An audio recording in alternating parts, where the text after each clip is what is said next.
Subscribe to our YouTube channel and press the bell icon to get the latest updates. कौरवों और पांडवों के बीच धर्मयुद्ध की लड़ाई से जुड़े धर्मग्रंथ महाभारत में ऐसे कई प्रसंग दिए गए हैं जिनके बारे में आज भी रहस्य बना हुआ है। ऐसा ही एक रहस्य है कौरव का जन्म। ये एक चमत्कार ही है कि एक माता ने एक साथ 100 पुत्रों को जन्म दिया। ये एक रहस्य है जिसके बारे में ज़्यादा लोग नहीं जानते। इससे पहले कि हम आपको 100 कौरवों के जन्म के बारे में बताएं, सबसे पहले जान लेते हैं उनको जन्म देने वाली माता गांधारी कौन थी। गांधारी गांधार देश के राजा सुबल की पुत्री थी।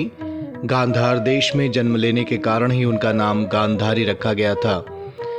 आपको बता दें कि गांधार आज का अफगानिस्तान का हिस्सा है, जिसे आज भी कंधार के नाम से जाना जाता है।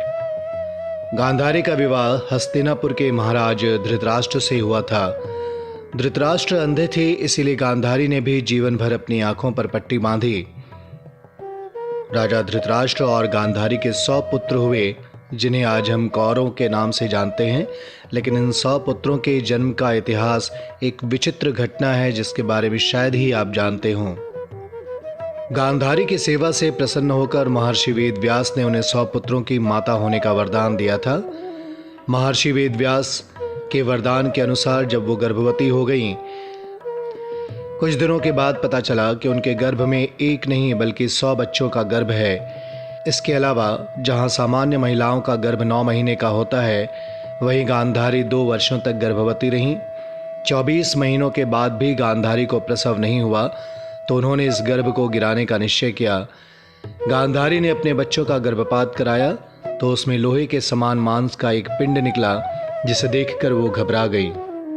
मान्यता है कि इस पूरी घटना को उस वक्त महर्षि वेदव्यास भी देख रहे थे।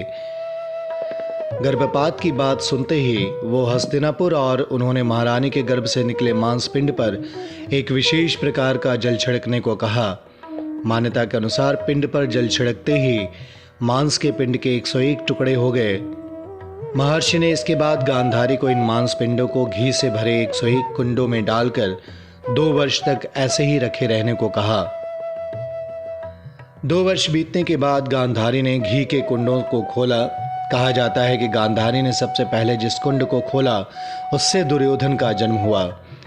इसी तरह गांधारी ने बाकी के 100 कुंडों को भी खोला और सभी से एक पुत्र का जन्म हुआ, जिनमें एक पुत्री थी। पुत्री का नाम दुःशला था। दुर्योधन को देखकर पंडित और ज्योतिषियों ने कहा कि यह बच्चा कुल का नाश कर देगा।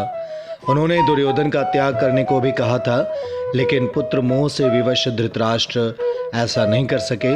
इसके बाद की कहानी तो आपको पता है कि कैसे 100 कौरवों को 5 पांडवों के हाथों मृत्यु प्राप्त हुई थी।